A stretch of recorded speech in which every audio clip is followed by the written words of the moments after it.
শীতকালটা আসলে মনে করবেন সব কিছুর মৌসুম মুয়া করে লাগে। শাকসবজি কন ফিটে ফুলি সব দিক দিয়ে। ফিটে ফুলি যদিও সারা বছর তৈরি করে খান যায়, কিন্তু শীতকালেরটাই সবচাইতে অন্যতম। তাই জন্য ভাপা পিঠা বানাবো, তো এই প্রস্তুতি নেন লাগছে। চলেন আনাগো লগে এখানে শেয়ার করি। আসসালামু আলাইকুম এভরিওয়ান। বেগুনের কি অবস্থা? আশা করি বেগুনের ভালো আছেন। আনাগো দা প্রতিদিনের মতো আমিও ভালো আছি। তাই জন্য সাইডে মানে আকাশ গাদলা গাদলা করে কুয়াশা একবারে বরবত ভাবলাম মানে এই সময়টাতে ভাপা পিঠা তৈরি করলে মনে হয় সবচাইতে বেশি ভালো লাগবে। আর এরকম কুয়াশা পড়ে এর মধ্যে চুলার ধারে বসবো যদি ভাপা পিঠা খানা, আহা কি যে শান্তি বলার বাইরে। তো এ তো দেয় এনে আর আন্টি এনে নারকেল চুলিনের লাগছে মানে ভাপা পিঠা আর হ্যাঁ, শুধু আঙ্গ একালা বানাই যেমন না, মানে আর বোনের শ্বশুর বাড়িতেও দিব, তো ওইরকম করে সব কিছু রেডি করে নিয়ে লাগছে। যেহেতু দানাবে সময় গেছে, তো আম্মু ভাবছিল একবারে ধানের কাজটা শেষ দিয়ে এরপরে শীতের পিঠা পাঠাবো আর বোনের শ্বশুর বাড়িতে। কিন্তু কত হলো গিয়ে শীতের পিঠা যে সময় ফাটাইবো ওই সময় তো আর শীতকাল হুড়ি থাকতো না, মানে আদা আদি যাইব, তো ওই সময় কে খাইতে ভালো লাগবে না। এই কারণে আর কি আম্মু এই সিদ্ধান্ত নিছে। যাই হোক কথা কইতে কইতে সাথে আরান্টি নাই করলে চুলি একবারে ফাটাটাটা রাখি দিছে। এনে 3 মেলা বাইয়ে 3 মেলা কনান দিতেছে কনে জানে।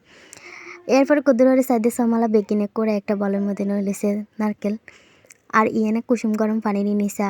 এরপরে দিয়ে দিছে চিনি, তখন আন্টি সুন্দর করে চিনি ডিনের গলা নেড়ারি। তো হইলে কষে কিন্তু পানি বেশি হয়ে গেছে, কিন্তু কদ্দুরে দেওয়া যাতে পানি আরও বেশি লাগে এখানে কিচ্ছুই হয় না। তো গদ্দুরে মনে হয়েছে আমার লবণ তো দিনে, তারপরে লবণের লাইক করছিলাম আম্মুরে, তারপরে আম্মু আন্না দিয়ে আন্দার পরিমাণ মতো তখন আন্টি লই নিছে। তো লবণ দিয়ে এবার আবার একখিনি লাইছে দের লাগছে। তো জানেন তো মানে আপনারা চেষ্টা করবেন চিনিটার একবারে গলা নিবেন না, আর যদি দানা দানা সমস্যা নেই। যদি রাত্রে আটাটা করে নেন তাহলে কিন্তু পারফেক্টলি ভাপা পিঠার আটাটা সুন্দর হয় আর পিঠাটা একবারে সফট হয়। তো এনে নিয়ে নিচ্ছে সিদ্ধ চালের গুঁড়ি। এই তো যেহেতু বেশি করে তৈরি করবে এই কারণে সব কিছু তো বেশি বেশি লাগবে না, তো একটা বলের মধ্যে নিয়ে নিছে আর এই গুঁড়িটি। এরপরে ওই সময় যে শিরা করে রেখেছিল তারপরে শিরে কিনে কিনে কিনে করে দিই মিশে নেন লাগছে।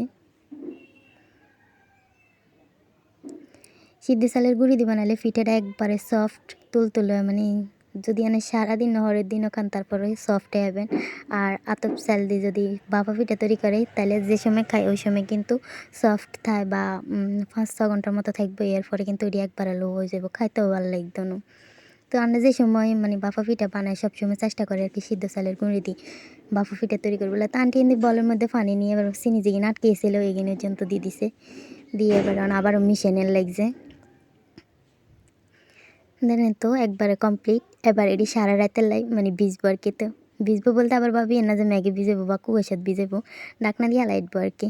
তো আবার হরের দিন ঘুমের তুড়ি চাই দিয়ে এনে বলবো আন্টি গ্রেটার দিন মিঠাইরে গ্রেট করে নেন আরে।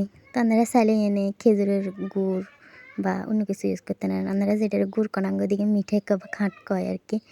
তো এত দেয় এনে তো মিঠাই গ্রেট করা শেষ।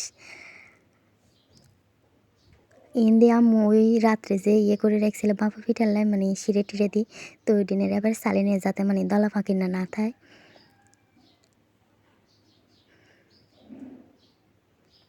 তো একে একে মানে সব দিন সালা শেষ। এবার এন একটা ওই ভাপা পিঠার কিতা কয় আপনারা জানি না, আঙ্গুই দিকে ডিরে হইন কয় বা ডেক কয় আর কি।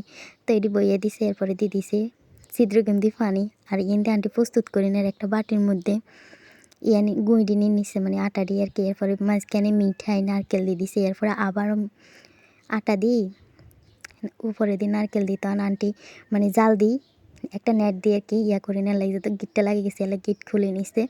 তখন বাফে বইয়ে দিছে। এবার ওই সেডি হওয়ানোর পালা মানে ঠিকঠাক মতো যদি হয় আর কি, কোয়াল যদি ভালো হয় আর। কিন্তু দুঃখের বিষয় হলো ফার্স্টের মনে হয় 20টার মতো মানে 15-20টার মতো একবারে পারফেক্টলি হয় ঠিকই, কিন্তু নামানোর ওরা দেয়া যাতে মাইকেন দিদি হারিয়েছে কদ্দুরার। এবারে আন্টি কিতে জানি দিয়েছিল ওর মধ্যে, এরপরে তো এবারে ঠিকঠাক মতো এসে দেখছি না কত সুন্দর এসে। তবে চেষ্টা করবেন এরকম মানে বেশি পিঠা যদি বানান না মানুষের সামনে না বানাবে চেষ্টা করবেন। অনেক সময় মানুষের বদনজরের গতিকে কিন্তু পিঠে ঠিকঠাক মতো হয় না, যে ডাঙ্গ ক্ষেত্রে হয়েছে আর কি, নাম উল্লেখ করার প্রয়োজন নেই। এরপর এরকম দেখছি না কত সুন্দর হয়েছে স্পঞ্জি। তা আপনারাও চাইলে এরকম করে তৈরি করতে না দেন, এত সময় লাগে না। কিন্তু কত আমরা তো বেশি তৈরি করছি এই কারণে মানে সময়টা একটু বেশি লাগছে। এই তো সবগুলা তৈরি করা শেষ। দেখছি এক কার্টুন বাফা পিঠা এটি সব বোনের শ্বশুর বাড়িতে যাইব আর কি। তার যে পর্যন্ত রেলো বেগুন ভালো থাকেন সুস্থ থাকেন। Thanks for watching video. আল্লাহ হাফেজ।